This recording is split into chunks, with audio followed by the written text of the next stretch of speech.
کیا اسوہ حسینی سے ہمیں یہ سبق ملتا ہے؟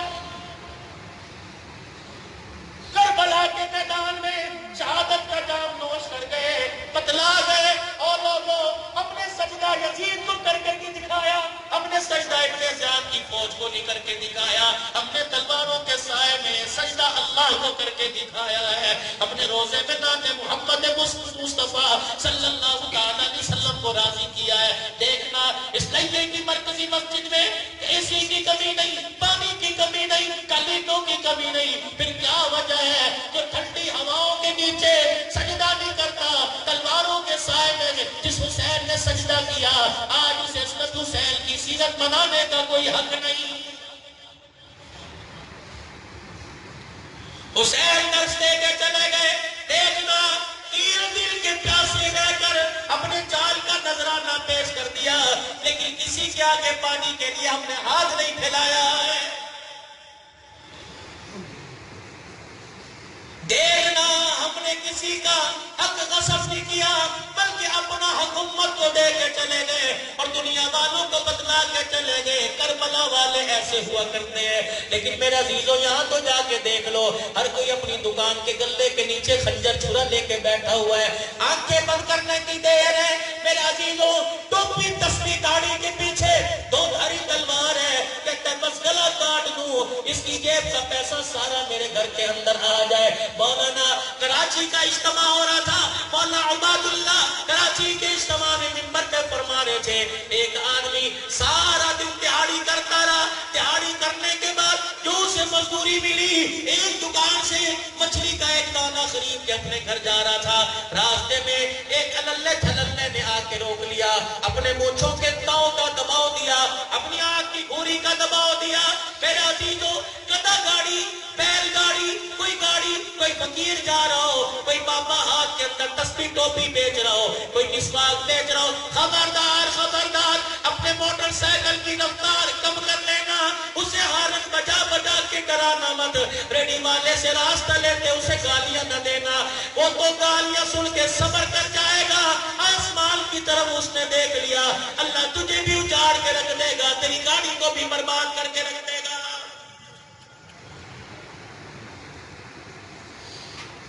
کسی سے زور زبردستی نہ کرنا، خدا کے واسطے اپنا حق چھوڑ دینا، دوسرے کا حق ادا کرنے کی کوشش کرنا۔ اللہ اکبر۔ مولانا عباد اللہ صاحب فرمانے لگے، سارا دن مزدوری کرنے کے بعد ایک مچھلی کا دانہ ملا، گھر گیا، دروازے پر ایک آدمی نے روک لیا، کہنا کہاں چلا؟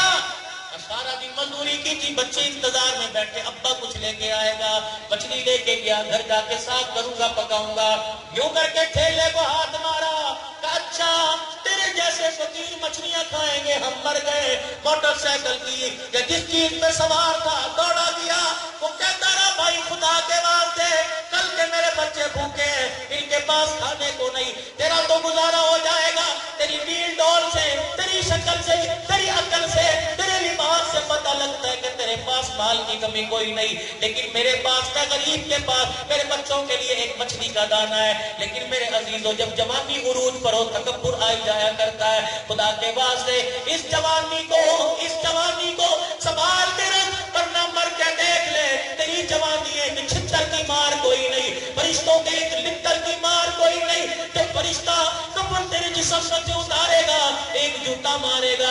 خدا پاک کی قسم تیری جوانی اسی وقت بڑھاپے میں مل پل میں تبدیل ہو جائے گی۔ وہ آدمی مچھلی کا دانہ لے کے چلا گیا، یہ گھر گیا، بیوی کہنے لگی کیا بات ہے، خالی ہاتھ کیوں آ گیا؟ ہاتھ تو مزدوری والے، کپڑے تو مزدوری والے، پاؤں کے جوتے پہ بھی مٹی لگی ہے، پتا کون سے جوئے میں آ کے آ گیا، کس طوائفہ کو دے کے آ گیا؟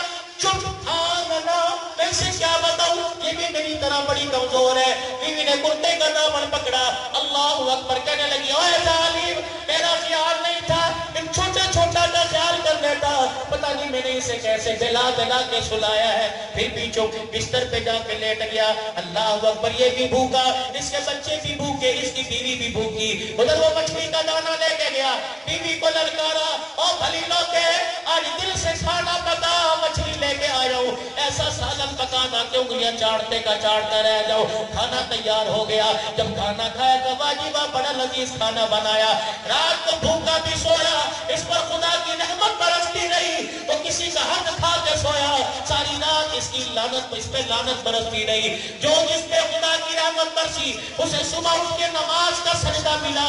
جس پہ خدا کی لعنت برسی صبح اٹھا پیروں میں جان کوئی نہیں, ہاتھوں میں جان کوئی نہیں, گھٹنوں میں جان کوئی نہیں, رو رہا ہے آئے میرے ہاتھوں کو کیا ہو گیا, میرے ہاتھوں میں سرسراہٹ ہے, میرے ہاتھ کی سفیدی پیلے رنگ کے اندر تبدیل ہو گئی. گھر والے فوراً ڈاکٹر کے پاس لے کے گئے, کہنے لگے یہ محلے کے ڈاکٹر نہیں صحیح کر سکتے, اسے بڑے اسپتال لے جاؤ. بڑے اسپتال گئے, ڈاکٹر صاحب نے دیکھا اوہ میاں ان ہاتھوں میں کیا کیا, چھوٹی سے لے کر بڑی تک, بڑی سے لے کے درمیان والی تک, درمیان والی سے لے کر انگوٹھے تک, تیری ساری انگلیوں میں تیرے ہاتھوں میں ناسور پھیل گیا ہے.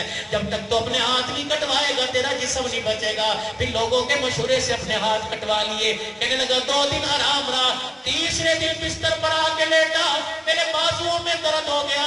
صبح اٹھ کے میں طبیب کے پاس گیا, کہنے لگے یہ کیسا جان لیوا مرض ہے تیرے بازو کے اندر آ گیا ہے. کہ اگلے دن ڈاکٹروں نے میرے بازو کاٹ دیے. ابھی 5 دن بھی گزرے تھے, میرا گلا پیلا ہو گیا, میرا سینہ پیلا ہو گیا. ڈاکٹر نے جب مجھے دیکھا اللہ اکبر, اس نے اپنا قلم رکھ دیا, لگ گیا. کہنے لگا میاں کب تک اپنے جسم کو کٹواتا رہے گا. میں نے کہا ڈاکٹر کب تک آپ میرے جسم کو کاٹتے رہیں گے, مجھے اتنا بتا دو یہ کون سی بیماری ہے. ڈاکٹر پھوٹ پھوٹ کے رونے لگا, کہنے لگا بیماری پوچھتے ہیں یہاں نہیں بتاؤں گا, کمرے میں میرے ساتھ آ جا وہاں بتاؤں گا. اللہ اکبر, کٹے ہوئے بازو سے ڈاکٹر کے پاس چلا گیا. کمرے میں جا کے کہنے لگا میاں ڈاکٹر جی بتاؤ تو صحیح یہ علاج مرض ہے یا اس کا کوئی علاج ہے. ڈاکٹر صاحب بتاؤ تو یہ کون سی مجھے بیماری لگ گئی. ڈاکٹر صاحب آنسوؤں کے ساتھ رو رہا تھا اور رو رو کے کہہ رہا تھا اللہ کی عزت کی قسم ہے تجھے بیماری نہیں لگی, کسی مظلوم کی بد دعا لگی ہوئی ہے. جب تک تو جا کے اس سے معافی نہیں مانگے گا تیرا وجود سارا ٹکڑے ٹکڑے کر کے کاٹ دیا جائے گا, تیرا وجود سارا تباہ کر دیا جائے گا. اب اسے احساس ہوا, اب اسے غلطی کا احساس ہوا, نکلا اسی وقت اسی چوک میں, اسی چوراہے میں, اسی بازار میں, اسی گھر کے دروازے پر جہاں اس نے مچھلی کا دانہ چھینا تھا وہاں لوگوں سے کہنے لگا او لوگوں مجھے پہچانتے ہو, سب کی گردنیں نیچی, کہ خدا رہا آج میرے آگے بولو. ایک آدمی کہنے لگا تو وہی تھا, کسی کا گریبان, کسی کا گلا, کسی کے منہ پر تماچا, کسی کو دے مار 4.5, کسی کو تھانے بلوا کے چتر مروا دیے, کسی کو پنچایت میں بٹھا کر منہ کالا کروا کر آدھی مونچھیں کٹوا کر کسی کو جوتے پڑوا دیے, کسی کی بیٹی پر بہتان لگا کر اس کے رشتے تڑوا دیے, ہنستے بستے گھر اجڑوا کے رکھ دیے. او یارو خدا کے واسطے پہلے بولا کرو پھر بولا کرو, تمہارے بول کی وجہ سے کسی کی بیٹی کا گھر اجڑ گیا. خدا کی قسم ہے موت تو آئے گی, کفن تو لے کے جاؤ گے لیکن ایمان کی رتی سینے میں نہیں لے کے جاؤ گے.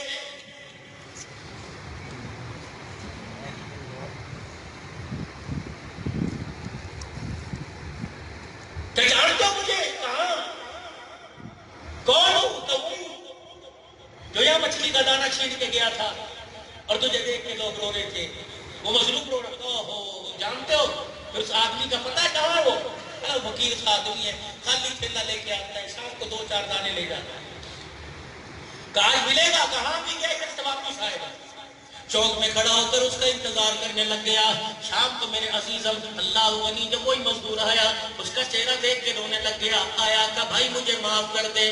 کہ کون ہو میاں, کون ہو, پہچانے نہیں جاتے. اللہ اکبر, وہ تو ظلم سہ کے خاموش ہو گیا, بھول گیا, لیکن ظلم کرنے والا نہ بھولا.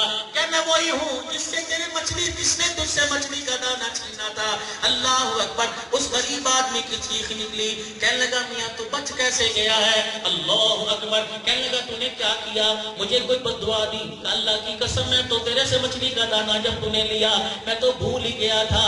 کئی دن گزر گئے, کئی فاقے گزر گئے, اللہ دیتا ہے کھا لیتے ہیں. کہ پھر تو نے کیوں کہا, بچ کیوں گیا. کہ جس دن تو نے میرے سے مچھلی کا دانہ چھینا تھا اللہ کی عزت کی قسم میرے بچے 1 دن کے بھوکے تھے, میں اپنے گھر چلا گیا, بیوی نے تانے دے دے کے مار دیا. بچوں کی آنکھوں میں آنسو دیکھ کر میں ساری رات کروٹیں بدلتا رہا. مارے شرمندگی کے بچوں کے سوتے ہوئے بچوں کو سوتا چھوڑ کے آ گیا. کب تو بتا تو صحیح تو نے کیا کیا تھا. کہ جب میں رات کو سویا میں نے دائیں کروٹ بدلی، میں نے اٹھ کے دیکھا بیوی بھی بھوکی سو گئی، بچے بھی بھوکے سو گئے، میں نے اپنی کلائیاں اپنے بازو اپنے چہرے کے اوپر رکھے، میں نے رونا شروع کر دیا۔ اچانک پتہ نہیں مجھے کیا ہوا، میں نے اپنی کلائیوں کو یوں کر کے آسمان کی طرف کیا اور میں نے رو کے کہا یا اللہ میں تو مجبور ہوں، تو مجبور نہیں تھا، یا اللہ تیرے ہوتے ہوئے یا اللہ میرے بچوں کی روزی وہ کب چھین کے چلا گیا، ادھر تیرے منہ سے یہ نکلا، ادھر میرے وجود کے اندر آگ جلنا شروع ہو گئی، میرے پاس ہاتھ کوئی نہیں میں تیرے آگے جوڑوں، میرے پاس بازو کوئی نہیں میں تیرے آگے جوڑوں، میرے پاس زبان ہے اگر تو نے معاف نہ کیا تو زبان بھی کٹ جائے گی۔ آسمان کی طرف دیکھ کے رونے لگا، کہنے لگا یا اللہ تیرے انصاف کا کوڑا اتنی جلدی نقد برستا ہے، الہ العالمین جہاں تیرے نبی کی دعاؤں کو سامنے رکھ کر میں نے اس ظالم کے ظلم کو معاف کر دیا۔ آواز آئی مظلوم اگر تو نے معاف کر دیا تو عرش والے نے بھی اسے معاف کر دیا۔ یہ ہے میرے عزیزو اسوہ حسینی، یہ فلسفہ شہادت، زندگی کے رخوں کو بدلو۔ آج 10 محرم الحرام کی رات ہے، آج سے 1400 سال پہلے یہ کربلا کے شہیدوں پر بھی آئی ہوگی۔ مجھے کوئی ایسا سید دکھاؤ، مجھے کوئی ایسا خاندانی سید دکھاؤ کہ آج سے 1400 سال پہلے 10 محرم کی رات اس نے سو کے گزاری ہو۔ بہن زینب کو دیکھ رہے ہیں قرآن کی تلاوت کر رہا ہے، بھائی حسین قرآن کی تلاوت کر رہا ہے، حسن کا بچڑا قاسم قرآن کی تلاوت کر رہا ہے، عبداللہ بن جعفر کے بیٹے قرآن کی تلاوت کر رہے ہیں۔ اللہ اکبر، سارا گلشن رسول بیٹھا ہوا ہے، آنکھوں میں آنسو ہے، رو رو کے ایک ہی طرف اشارہ کر رہے ہیں، کل یہ بھی نہیں بچے گا، کل یہ بھی نہیں بچے گا۔ حسین روتا ہوا کہہ رہا ہے مجھے پتا ہے کل کچھ نہیں بچے گا، لیکن ہماری قربانیوں کی وجہ سے قیامت کی صبح تک نامے کا لایا ہوا دین بچ جائے گا۔ میرے عزیزو صبح فجر کی نماز ادا ہوئی، انہی خیموں کے اندر، انہی حجروں کے اندر صبح فجر کی نماز ادا ہوئی۔ اللہ اکبر، میرے عزیزو فجر کی نماز ادا ہوئی۔ میرے عزیزو حسین کا آخری خطبہ جو آپ نے کربلا کے میدان میں دینا، سنو لئیے کہ غیور مسلمانوں اس حسین کے خطبے پہ غور کر لو۔ حضرت حسین نے خطبہ پڑھا، خطبہ پڑھنے کے بعد فرمایا او لوگوں مجھے جانتے ہو، او لوگوں مجھے پہچانتے ہو، اس وقت دھرتی کے اوپر، اس وقت دھرتی کے اوپر آسمان کے نیچے میں نبی کا نواسا، میرے علاوہ نبی کا نواسا کوئی نہیں۔ او لوگوں تمہیں پتہ نہیں، حضور گھر آئے، مغرب کی اذان ہو چکی، حبشے کے بلال نے مغرب کی اذان دی، نبی مصلی پر آیا، اقامت بلال نے پڑھی، اقتداء میں نماز صدیق عمر نے پڑھی، عثمان علی نے پڑھی، سب نے نماز پڑھی۔ میری امی فاطمہ کے حجرے سے رونے کی آواز آ گئی۔ نبی صلی اللہ تعالیٰ علیہ وسلم نے جب دوران نماز یہ رونے کی آواز سنی، حضور نے پہلی رکعت میں سورہ فلق پڑھ دی، دوسری رکعت میں سورہ ناس پڑھ کے مختصر رکعتیں پڑھائی، سلام پھیرا، جلدی سے اٹھے، سیدہ فاطمہ کے حجرے کا پردہ ہٹایا، حسنین کریمین رو رہے تھے، میں رو رہا تھا، میرا بھائی حسن رو رہا تھا، میرے نانے نے دونوں کو گود میں اٹھایا اور ہمارے ساتھ مل کر رونا شروع کر دیا۔ اماں نے رونے کی وجہ پوچھی کہ ابا محمد کیوں رو رہے ہو، کہ میرے نواسے کیوں رو رہے ہیں؟ اللہ اکبر، میں نے کہا آج 6 دل کے فاقے نے ان کی شکلوں کو بگاڑ کے رکھ دیا۔ او کوفے والوں، او ابن زیاد کے لشکر والوں، تمہیں پتہ ہے میرے نانے نے اس وقت کہا تھا فاطمہ انہیں نہ رلایا کر، جب یہ روتے ہیں میں محمد کے سینے میں درد ہونے لگ جاتا ہے۔ میرے عزیزو، اے کوفے والوں، تم حیا کیوں نہیں کرتے؟ ہمارے رونے پر ہمارا نانا تڑپ پڑا، کاش تمہارے پاس آنکھیں ہو، ہماری گردن پہ چھری چلاؤ گے تو روزے میں ہمارے نانے کا دیکھو کیا حال ہو جائے گا۔ او لوگو، تم وہی لوگو، ہمارا نانا تمہارے سے حوض کوثر کے وعدے کر کے گیا، تم دریا فرات سے مجھے پانی کا گھونٹ پینے کی اجازت نہیں دیتے۔ اللہ اکبر، قیامت تک ہمیں قتل کر کے، ہمیں تلواروں کے سائے میں نمازیں پڑھوا کر اپنے آپ کو سید کہلواؤ گے۔ خدا پاک کی قسم ہے قیامت کا دن ہوگا اللہ کی عدالت میں وکالت ہمارا نانا محمد الرسول اللہ کریں گے۔